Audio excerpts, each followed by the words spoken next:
Welcome back to the channel, guys. Here with another brand new video. Today we are very lucky to be able to go to work. Yesterday I had some really bad things happen to me once again, and this time it wasn't more with me, it was my truck, the one that was giving me issues. So yesterday, Monday morning, I was headed to I was headed to Zumbrota, Minnesota to pick up my load. And as soon as I passed downtown St. Paul, my truck just decides to start bucking, kicking, stuttering, losing power. And I was like, oh no, like, it's Monday, you know, like, So right away, as soon as I started losing power, I took the exit right away. I passed, I think it's 494 on 52, and I took that first exit right there, and I went to the shoulder with my hazards, and I got off the truck and I popped the hood open, see if maybe, a line got busted and it's not getting enough fuel, or just for any leaks. I was looking for leaks. I didn't see any leaks. Everything seemed to be fine with the fuel hoses and all that stuff. The truck had fuel as well.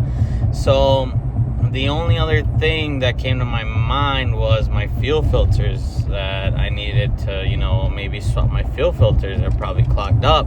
Come to find out that my filters weren't the issue. So what I ended up doing is I hopped back on 52. I went down to Peterbilt in South St. Paul. I went to go get a fuel filter, the one that goes on the block of the truck, and I got that fuel filter. And then my dad was over here in Fridley, and he had the laptop with the plug-in to plug into the trucks, to read the computer, see what's going on and all that stuff. So I ended up driving it over to Fridley really slow, like a turtle. I literally would take off from the stoplight and it would like want to shut off. That's how bad it was. But we ended up getting to Fridley safely. So once we got to Fridley, I plugged it in. It gave me the code 2314, and that was reading the timing actuator driver circuit 2.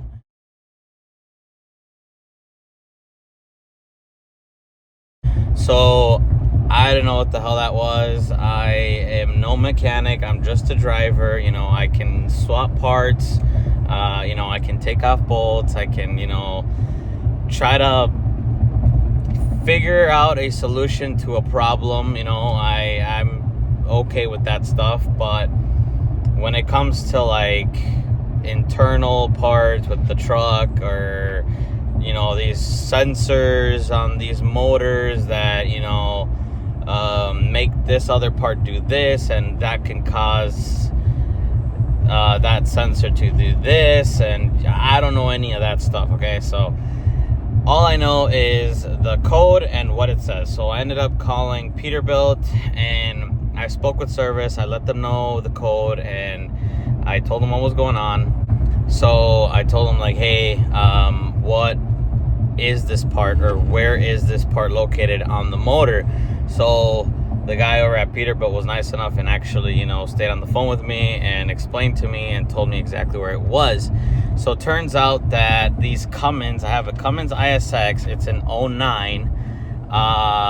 These Cummins have these fuel actuators, I guess that's what they're called. They're basically like a square, and I'll leave a picture right here so you guys can see what I'm talking about.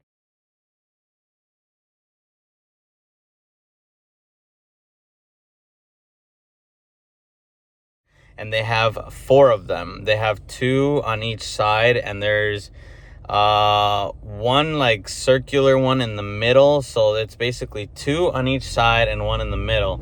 But the ones that were bad on my truck, I guess, were the 2 middle ones. So the way these actuators work is they work in pairs. So you basically have 2 outer ones that are the same, and then the 2 inner ones are different from the 2 outer ones, but the 2 inner ones are the same.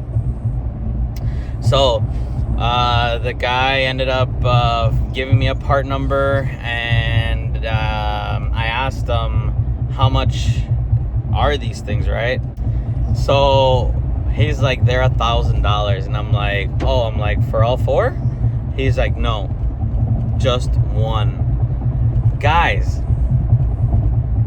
how? $1,000 for these little squares? Like, what? Like, Cummins, why did you put this on this motor? Like, Packars don't have that, X15s don't have that. Like, I'm pretty sure the Cummins ISMs don't even have that either. Why? Like, and if you did put them on, why are they so freaking expensive? Like, if I needed to swap 4 of them, I was at $4,000. Like, what? So I was there with my dad, and I ended up remembering that we have a truck at home, a International with the same motor. It's a Cummins ISX, the exact same motor, same year and everything. And I told my dad, that truck isn't running right now, it's down. But when we bought it, the truck ran and it was perfectly fine up until it started giving problems, just like mine, where the motor would start bucking and stuttering and acting all dumb for some fuel related issue. And for the longest time, we couldn't figure out the problem. So we got tired of trying to, diagnose this truck and trying to figure out what was wrong with it. So we kind of wanted to just part it out. But this is literally what could be wrong with that other truck, because my truck was doing the exact same thing. If you replaced, like I did yesterday, the fuel actuators, you could either swap 1, you could swap all 4, you could swap 2, you could swap whatever one you want in whatever order you want, just as long as the 2 outer ones are the same and the 2 inner ones are the same. But the truck will either start and run really rough, or it will not start at all, or it will start, it will run good for a couple minutes until you rev it, then it starts bucking and kicking and start like acting up. What the other truck was doing when we were trying to figure out this problem, and we thought it was maybe, the computer, maybe it was the wiring harness. I believe I actually put the wiring harness on that truck myself, on this International, but I don't remember. It was a couple years ago, but that didn't fix the problem at all either. And it would just turn on, it would run for a minute or two, and you'd take off, and then it would shut off. And we never thought, well, I kind of thought about, it maybe swapping those little squares back then, but I believe my dad was like, no, that can't be it. That can't be the problem. Like, no, it has to be something else. Like, nah. But those little squares will mess up your day and will literally make your truck run like crap if they're not running right. All right, guys, so back to my truck. I ended up going to the house to take off the 4 fuel actuators that other Cummins motor had. So I ended up buying these star socket things that go onto a wrench, so you could take off the star screws that it had. I don't know what they're called. Don't judge me. Like I said, I'm no mechanic, but you know what I'm talking about. So I had these, short star socket things, and it was a size T30, and I tried to take them off, but there's on the bottom row of the screws, since the bottom row there isn't that much room, you can't really get the 1/2-inch drive in and far enough to make contact with the actual screw itself. So what I ended up having to do, I ran over to Napa and I ended up getting a long star socket, a size T30, but it was a long one. Like, the socket was small and it was in a 3/8 drive, but the actual star thing was like long. So that helped, and I was able to get all of them off with that, no problem. So I got them all off, and then I drove over to Fridley because that's where my truck was at, and I ended up swapping mine and replacing one by one. So I ended up replacing one by one, and I couldn't get to the two in the back because on my truck it has kind of like a lift pump on the frame of the truck. My truck, I don't know if you guys know, but my truck from the previous owner, he had it tuned by PDI. He has a PDI manifold. I've got a Borg Warner turbo on it, and I guess the truck is tuned at 700 horse, and it has this lift pump. So this lift pump was in the way of me trying to get to those two in the rear, so I ended up doing the two in the front, and I ended up, swapping one by one, and then I ended up swapping both, and then I ended up, mix and matching, and it was basically like a puzzle. I was just trying to, try to do it as many ways as I could. So I ended up firing the truck after every reinstall, and the truck would just run like crap. It wasn't running right, and it was just bad. The scale's open. This scale right here in Columbus, Minnesota, guys, don't ever come through this scale. This scale, they will have you in there getting inspected and everything. I literally got my first inspection, guys, right there after literally like 10 years of trucking over the road. Cali, New York, Maine, Florida, Texas, everywhere. I trucked everywhere, OTR, and I never once got pulled in to get a DOT inspection. And come to find out that literally right in my neighborhood, I decided to get DOT inspected, and they wrote me up. I was over maybe 100 pounds on one of my axles, and I can't remember what. Oh, I think on the glad hand, the little seals that are inside, one of them was like ripped enough where it was like leaking when you press the brakes. So I had spares in the truck, which fucking dumbass, fucking idiot, almost literally sideswiped me on the highway, merging onto my freaking lane. But anyways, yeah, I ended up getting inspected there, and I ended up swapping that seal on the glad hand, and I literally fixed it, but I still got written up.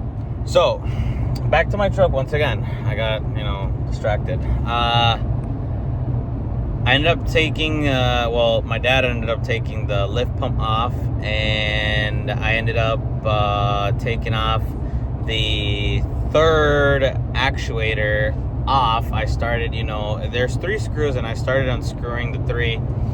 And just before I was gonna take off all 3 screws, I was gonna disconnect the connector, because they have like a little lock where you have to like press it hard and then pull it down. And I mean, it's kind of annoying doing it with your finger. So what you basically have to do is like remove a cover that they have. It's like a dust cover, move it down. And what I was doing, I was pressing with that star socket, I was pressing on the clip, and then I was just pulling down on the cable with the other 2 that I was doing, and the ones that I took off from the other Cummins. So the way I was reading these to keep them in order was 1 through 4, 1 being towards the front of the motor and 4 being towards the firewall of the truck. So I was doing 1, 2, 3, 4, and I labeled them like that as well, just to make sure I didn't mess them up or anything, right? So I'm on the 3rd one, and I literally barely touched the dust cover, barely made any pressure on pulling it down. And as I did that, the connector just fell out. So I was like, wait a second. So I put it back up. I don't hear a click, but I basically barely move it with like my finger, and the thing just falls right out. So I'm like, wait a second. I'm like, we have a problem right here. This might be my problem. So I ended up taking the 1 and 2 actuators off. I ended up putting 1 and 2 from my original truck back onto the truck, and I ended up putting I ended up taking off the connector of 3. I took it apart.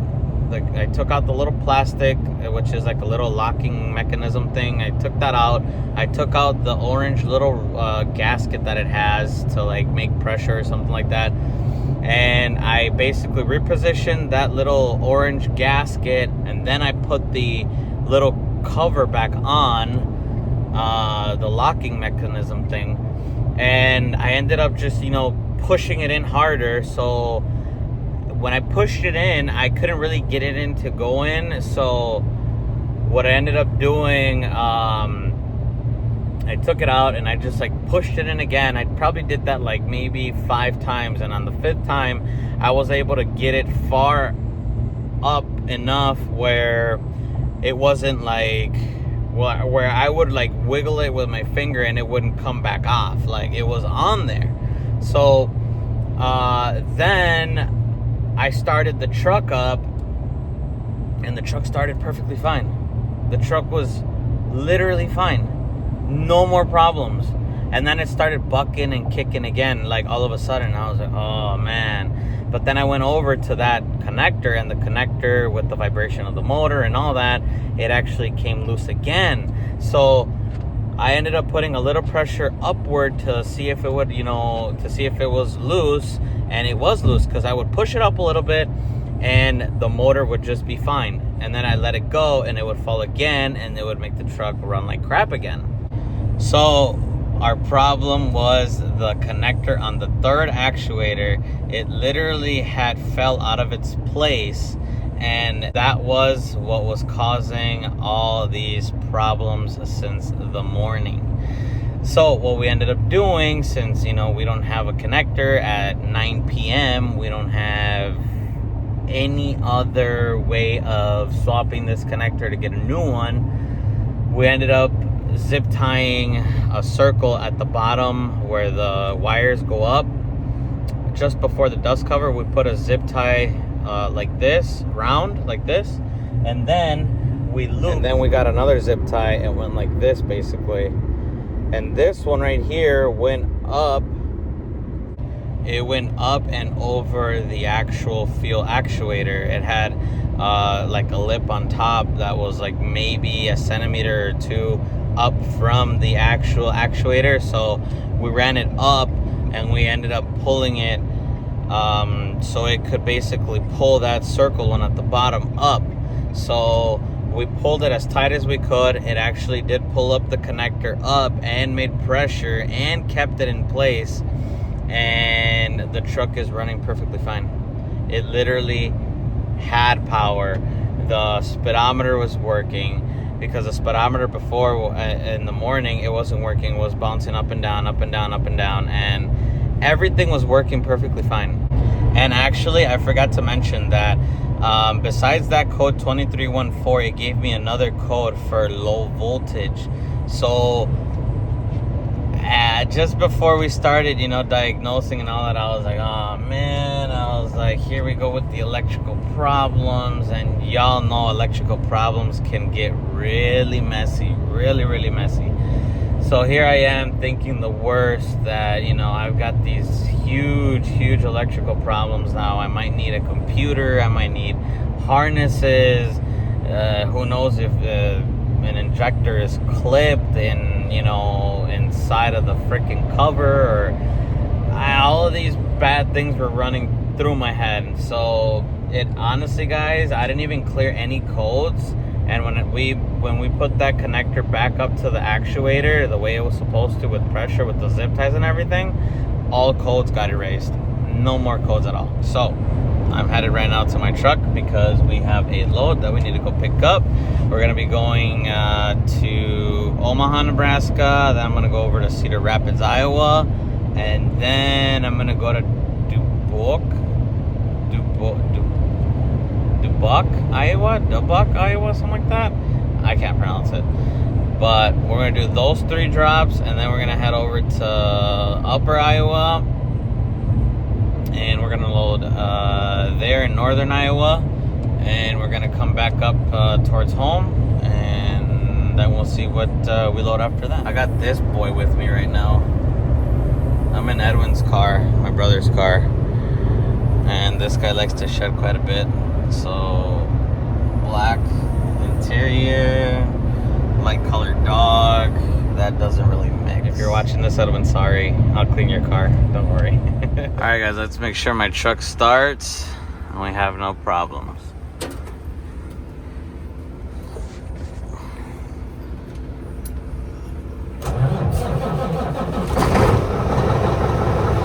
Oh yeah, baby. Oh yeah. We are good. Let's rev her up.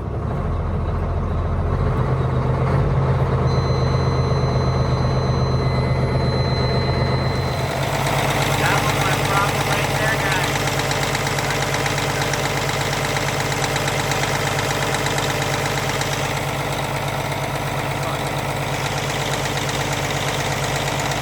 Well guys, we're almost to our pickup finally, and the truck is running amazing, just like it was before, so we are good to go. Thank God. And if you haven't yet, make sure you like and subscribe, guys. It helps the channel a lot. Stay tuned for new uploads. I know that on my last video I said I was gonna upload some gun videos, but I didn't get quite to them yet. I also have another video that I want to do. It involves getting a new steering wheel for this thing. I actually ordered a new one, but I didn't like the way it fit. It's too big, so I called up the company. I'm going to return it back, and I'm going to get a smaller one. I'm going to do a 16-inch, so stay tuned for that. I'll show you how to take off the old steering wheel and put on the new steering wheel. And it's literally budget friendly. It's really cheap to do, so, and a nice upgrade. So yeah, like and subscribe, guys. I'll catch you on the next one. Peace.